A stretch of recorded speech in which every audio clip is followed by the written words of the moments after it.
Good morning. I'm meteorologist Michael White. This is our webcast on Fox10TV.com for Thursday morning. And as we're looking at the storm tracker radar at the time we're recording this update at 9:11 in the morning, it looks a lot like it did last night with heavy rain and storms forming in the Gulf of Mexico and tracking their way onshore. Now, of course, last night, Mobile County, Jackson and George counties without a doubt saw the most rain. And we started to see that shift over into Baldwin County. And now we've seen some of that shift into the Panhandle. But we have seen a lot of the rain breaking up and weakening, mainly due to the fact that humidity values have plummeted, and of course the morning is when the atmosphere generally is the most stable. The rain is tracking from the southeast to the northwest, Dauphin Island, and just as if you needed any more, Bayou La Batre and Grand Bay and Pascagoula dealing with additional rain. Now thankfully there is not much lightning or thunder with this batch of rain here. Same for Daphne and Fairhope, and the rain we've been seeing going through parts of southern Baldwin County has begun to break up, but we are seeing some more organized showers running into the inland spots of Clark County,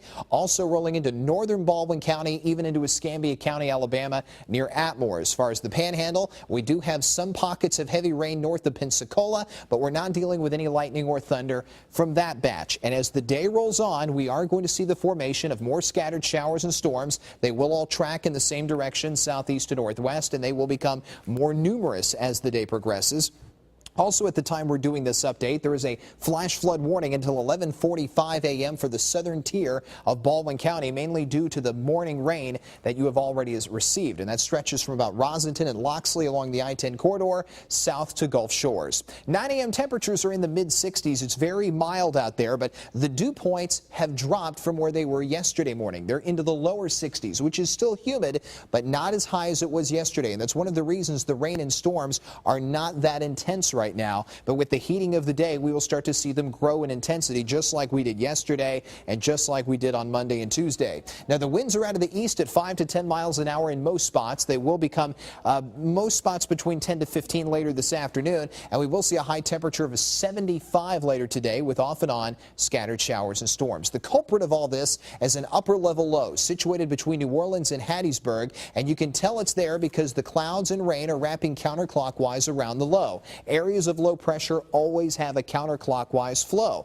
Now, yesterday morning, that feature was centered off the Mississippi coastline, and we had a dry pocket around Mobile County, Jackson County, and George County. But we were expecting the low to dip farther to the south into the open waters of the Gulf. Most of the models went with that, and they've done a terrible job handling this feature. The low moved back onshore and tracked more to the east, and that's why we've seen rain and storms form in the Gulf and track their way onshore all night and all morning, and we'll continue to see it happen through most of the day today. So what do we need to go dry? Well, we need to get rid of this feature. We need it to go away. There's two ways that could happen. It could happen today if it gets sheared apart. A couple of the models think that could happen.